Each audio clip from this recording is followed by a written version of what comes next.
हैदराबाद में एक बहुत खूबसूरत बिल्डिंग है जिसका नाम है ब्रिटिश रेसिडेंसी, जिसे कोठी रेसिडेंसी भी कहते हैं। सवाल ये उठता है कि इतनी खूबसूरत बिल्डिंग कैसे बनी, किसके लिए बनी, किन वजूहात के लिए बनी।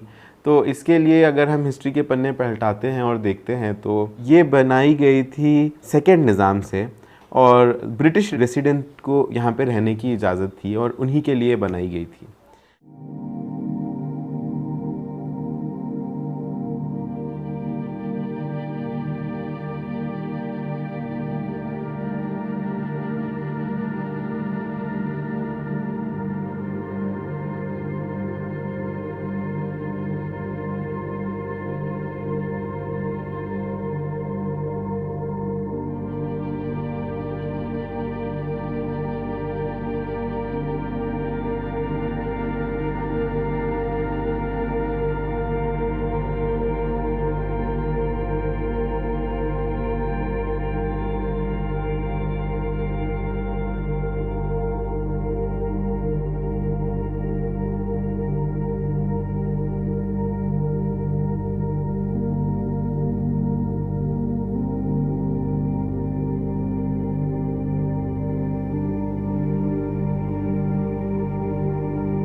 आज हमारे सामने जो टॉपिक है ये ब्रिटिश रेसिडेंसी की है। ये मैं थोड़ा अफसोस और रंज के साथ ये कहता हूँ कि काफ़ी सारे लोग को मालूम नहीं है कि हैदराबाद में एक बहुत खूबसूरत बिल्डिंग है जिसका नाम है ब्रिटिश रेसिडेंसी, जिसे कोठी रेसिडेंसी भी कहते हैं। इसकी एक वजह ये है कि ये वुमेंस कॉलेज के अंदर है, तो आम तौर पे लोगों को जाने की इसकी इजाज़त भी नहीं होती है और इसमें सिर्फ ख़वातीन की एंट्री अलाउड है।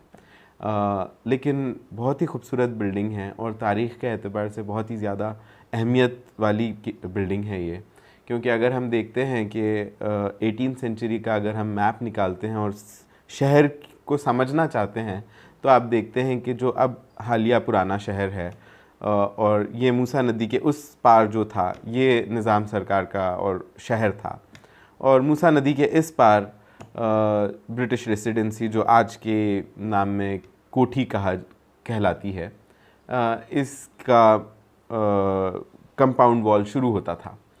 और इसकी जो एंट्रेंस गेट थी, आज के इमलीबंद बस स्टैंड की तरफ से इसकी एंट्रेंस गेट हुआ करती थी और काफ़ी खूबसूरत एंट्रेंस गेट है। इस एंट्रेंस गेट का नाम होता था टेम्पल आर्च एम्प्रेस गेट, और ये एक बहुत ही वसी और बड़ी एंट्रेंस गेट है जो इमलीबंद की तरफ से आपको इसका एंट्रेंस मिलता था, और ये आपको ब्रिटिश रेसिडेंसी के अंदर की तरफ लेकर जाती थी। तो उस ज़माने की रिवायत ये होती थी कि निज़ाम सरकार नदी के उस तरफ से आते और एम्प्रेस गेट से अपनी एंट्रेंस लेकर आते थे। अब सवाल ये उठता है कि इतनी खूबसूरत बिल्डिंग कैसे बनी, किसके लिए बनी, किन वजूहात के लिए बनी। तो इसके लिए अगर हम हिस्ट्री के पन्ने पलटाते हैं और देखते हैं तो ये बनाई गई थी सेकेंड निज़ाम से, और ब्रिटिश रेसिडेंट को यहाँ पे रहने की इजाज़त थी और उन्हीं के लिए बनाई गई थी। अब इसका एक इम्पॉर्टेंट इसकी वजूहात ये थी कि ब्रिटिशर्स जब आए वो शुरुआत में तो कारोबारियों जैसा आए और ब्रिटिश ईस्ट इंडिया कंपनी के नाम से कहलाती थी। ब्रिटिश रेसिडेंसी के स्ट्रक्चर को अगर हम देखते हैं तो काफ़ी सारे स्ट्रक्चर्स है। इसमें एक डंजन है, ब्रिटिश रेसिडेंसी का मेन स्ट्रक्चर है, एक बहुत ही खूबसूरत एम्प्रेस गेट है। हशमतजा गेट अनफॉर्चुनेटली आज ब्रिटिश रेसिडेंसी के बाहर आ चुकी है, लेकिन वो भी इसी कंपाउंड का पार्ट हुआ करती थी। और एक बहुत ही मशहूर डॉल हाउस भी है जिसे गुड़िया घर भी कहते थे, और एक ख़वातीन का एक एनक्लोजर था जिसे रंगीन महल कहते थे। और ब्रिटिश रेसिडेंसी का एक छोटा सा हरवाड़ भी या क़ब्रिस्तान भी इसमें मौजूद है।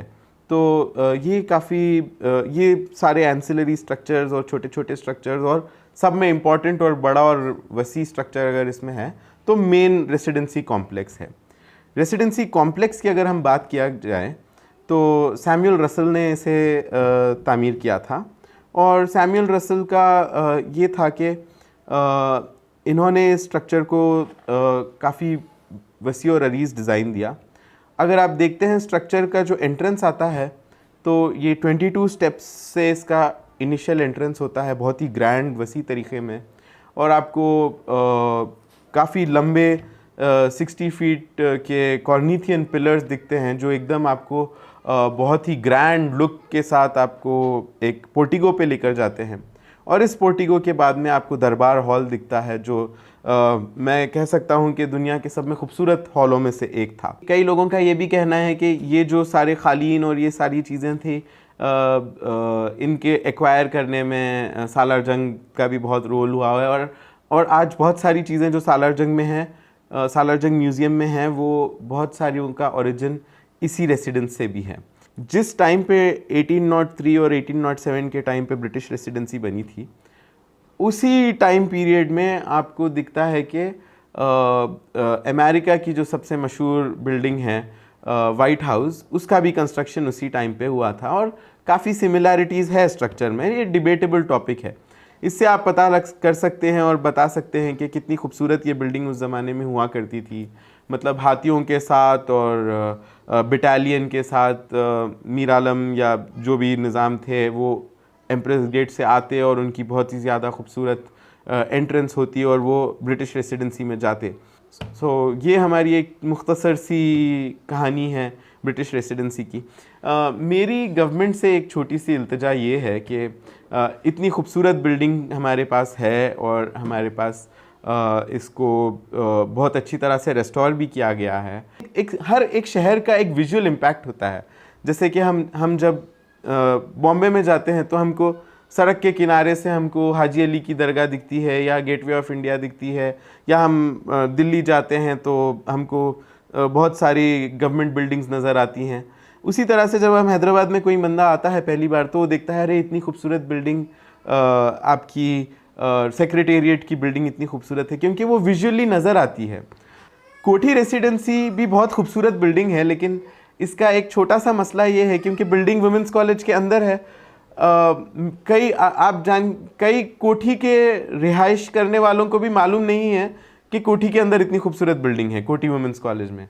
तो मेरी एज ए सिटीज़न मैं चाहता हूँ कि ये स्ट्रक्चर विजिबल हो जाए। और अगर हम ब्रिटिश रेसिडेंसी के सामने की जो ज़मीन है उसको एक पार्क में तब्दील करके उसकी अच्छी लैंडस्केपिंग करते हैं, और जो कोठी मेन रोड गोकुल चाट भंडार और आंध्रा बैंक के सामने की जो रोड है उसको हम एक सलाखों की दीवार देते हैं और एक विजिबल बाउंड्री वॉल देते हैं, ताकि कोई अगर सड़क पे भी ठहरता है तो उसको दिखे कि अंदर इतनी खूबसूरत इमारत है। शुक्रगुजार हैं हम गवर्नमेंट ऑफ इंडिया और तेलंगाना गवर्नमेंट की कि इन्होंने काफ़ी मेहनत की और बहुत ही वक्त लगाया, लेकिन बहुत अच्छी इसकी तामीर और इसका रेस्टोरेशन किया है।